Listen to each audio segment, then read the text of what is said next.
friends, fancy meeting you at a place like this. So glad you're here tonight. Welcome to Life on Turkey Lane. I've got a special little dessert for us tonight. You know, summer's almost out of here, guys. We're about ready to kick off fall, and but I don't want summer to go without a bang. Okay, you know, we're gonna send it off in style. So tonight, I have a very special treat for us. We are gonna make a blackberry buckle. I can't wait to get started on this. I found some, you know, blackberries are summer's, they're like the end of the season berry. They're the last ones to get ripe. They're the last ones to get all juicy and sweet. And I found some on sale and I can't wait to use them up. So let's get started. Okay, so for this recipe, it's super easy and it's super quick, and there's just a few ingredients. And one of them, of course, is blackberries. But it's really easy to remember because it's 1 cup of sugar, 1 cup of milk, a half stick of butter, and 1 cup of flour. So, but the only thing about this is it calls for self-rising flour. A lot of people don't carry self-rising flour all the time because unless you make biscuits all the time or something like that, or you want to have 2 different containers of flour sitting out on the counter, you know, a lot of people just don't carry self-rising flour. And if you don't, that's okay. You can still make this recipe out of what you have at your house. So I'm going to show you how you can make your own self-rising flour. So let me get my 1 cup measurement and we'll get our flour out in my mixing bowl here. And now this is super easy.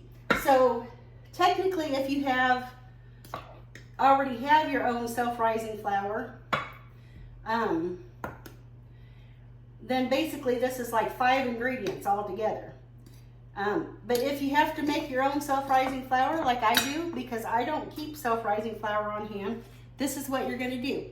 For 1 cup of flour, and I'm going to put it in my mixing bowl here, you're going to need, let me put the lid back on that. You're going to need 1.5 teaspoons of baking powder. You put it right in your flour here. 1.5 teaspoons, so that's 1 teaspoon. And then let me get my half teaspoon out here. And I could have just used the half and did it 3 times. So a half teaspoon. And then we're gonna put a 1/4 teaspoon of salt in it. So just a 1/4 teaspoon of salt.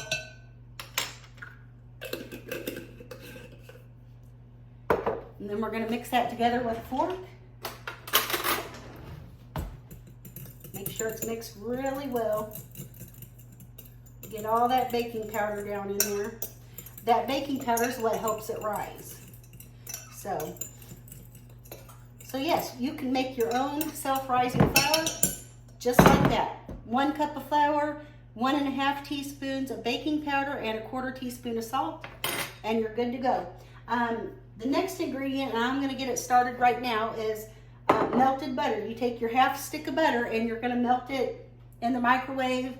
Not very long. You just want it to be melty. You don't need it to be boiling hot. So let me get this in the microwave and I'll be right back. And I'm going to melt my butter in like 30-second increments. It probably won't even take that long. I've had it sitting out. You can use margarine for this recipe, but I would suggest real butter. Real butter is the best. Always.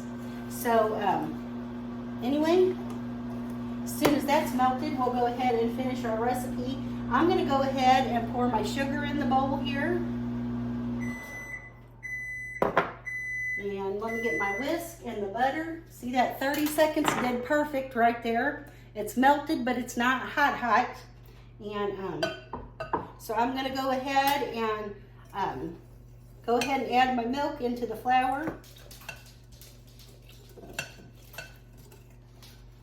And then I'm going to go ahead and add my butter while I'm mixing this all together.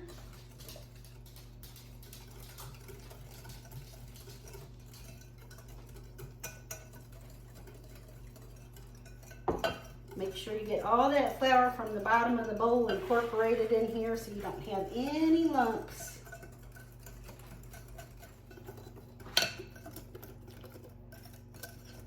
You don't want any lumps in that batter.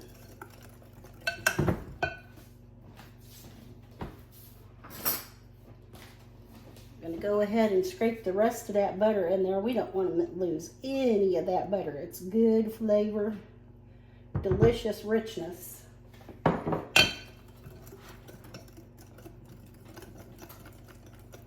Okay, that's mixed up. Okay, we've got our batter here. It's all mixed up, and I've got a greased, it calls for like a 9x9 baking sheet. It calls for like a 9x9 baking sheet. I think this is like an 8x11, 7x11, something like that, but it is comparable to a 9x9. You can use whatever baking dish you like. And now this is so easy, guys. This is easier than a box cake mix, for real. Okay, and so now I've already greased this up with some spray coating, and you just pour your batter in there.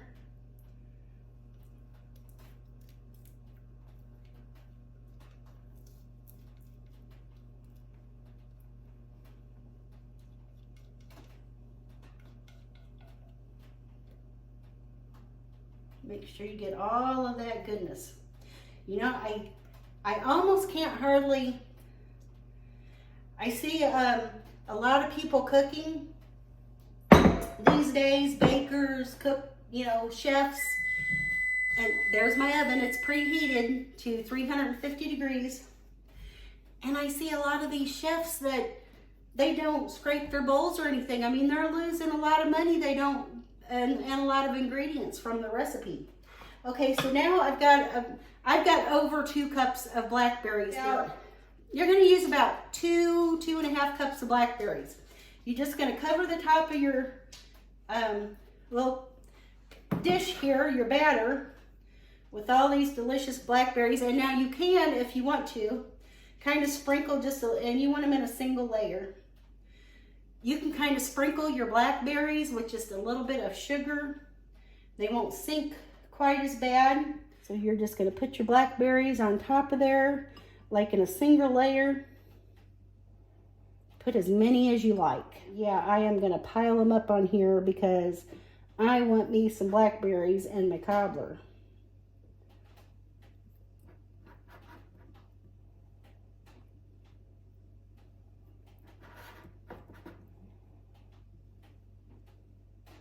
I'm going to stuff mine where you can't even hardly see the batter on top. It's just going to be delicious. One more. Okay, there we go. That looks delicious, guys. Okay, so now I'm going to pop this in my 350 degree oven, and we're going to get this baking. And it's going to bake for about 50 minutes, and then we're going to come back and we're going to top it, sprinkle a couple tablespoons of sugar on top of there, and let it bake for about another 10 minutes. And then we're going to enjoy some of this cobbler. Perfect for the Labor Day holiday. So let's get this in the oven.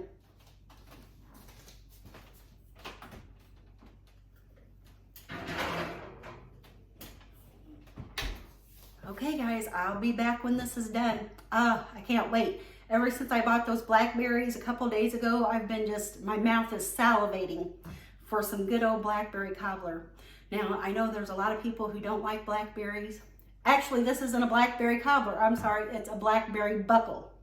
So,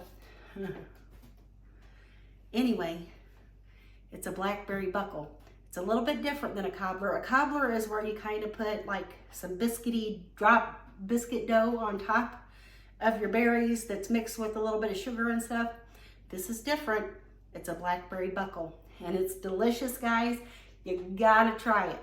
So anyway, I'll be back when this thing's done, and we're gonna let this cool off and give it a good taste test. I got some good old French vanilla ice cream in the freezer, and oh man, it's to die for.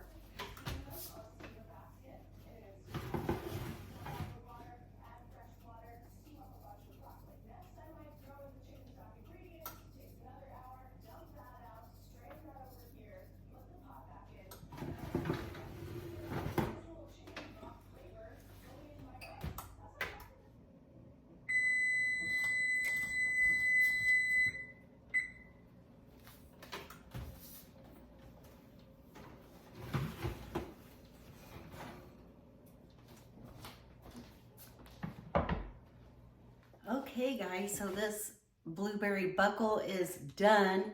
I've let it cool just a little bit, but you all know the best way to have cobbler or a buckle or anything like that is to serve it warm, topped with some vanilla ice cream. So that's what we're gonna do tonight. We are sending off summer in the best way possible. You know, blackberries are one of the berries that's kind of the last to ripen up at the end of summer. And so we're doing a blackberry buckle, and we're sending off summer right, guys. I'm telling you. So I'm gonna dig in here. I'm gonna get me a scoop, and we're gonna scoop some of this out onto my little dish here. All right, I'm gonna dig me out a corner. Now, I do want to point out, before we cut into this, I do want to point out that if I would have coated my blackberries with just a tablespoon or two of flour, they would have suspended. They would not have sunk down in that batter, and they would have suspended and been on top. So if you want a prettier looking cobbler, then you go ahead and do that. Occasionally I do that. This time I just threw the blackberries in and just let them cook in there. And so the batter has covered over the top of the blackberries. But if you want to see the blackberries on top of your buckle when it's done cooking, go ahead and just coat your blackberries in, like I said, a tablespoon or so of just all-purpose flour, and that will help them where they don't sink down into the batter. Okay, but right now I'm going to cut into this.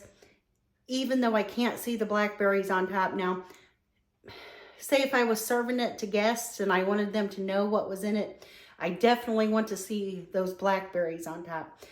For just us, I just threw them in there, but I'm going to cut into this delicious blackberry buckle, top it with some vanilla ice cream, and we're going to give it a taste.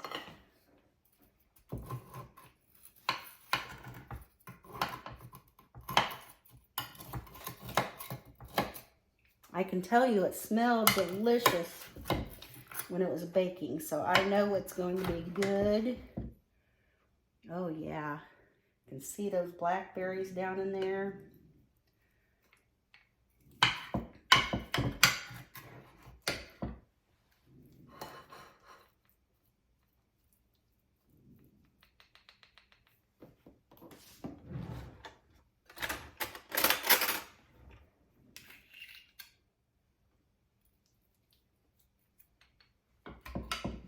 Now I'm going to get a scoop of my ice cream on top of here, and then we're going to give this a try.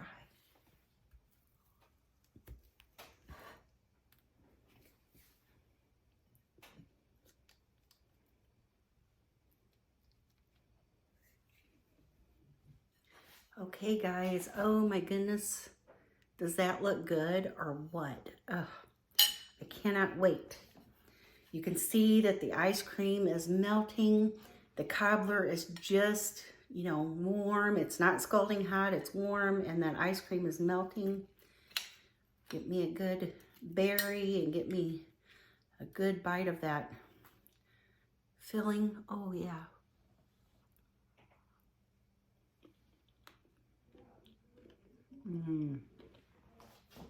Oh. And you have to have the French vanilla ice cream. Regular vanilla just will not do. Oh man, guys. You have to try this recipe. I mean, oh, so easy. Just a few ingredients. You put it in the oven, set the timer, walk away. You don't really have to do anything else to it. But just sprinkle a little bit of sugar on top shortly before you take it out of the oven. Oh my gosh, it is delicious.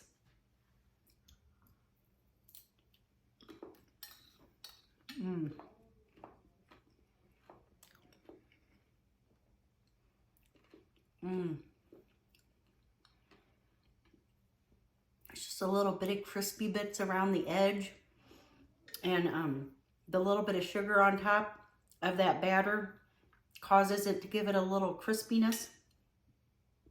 And you know what? I don't even mind the seeds that are in the blackberries. Oh, they are so juicy. A little bit of tart, a little bit of sweet. So good. I will make sure to leave this recipe in the description box for you guys. I hope you will try this recipe. It's perfect for the Labor Day holiday, and we're closing out summer with a bang. So I thank you for joining me here tonight at Life on Turkey Lane. What a delicious end to the summer, I'm telling you. I hope to see you in the next one. Bye, y'all.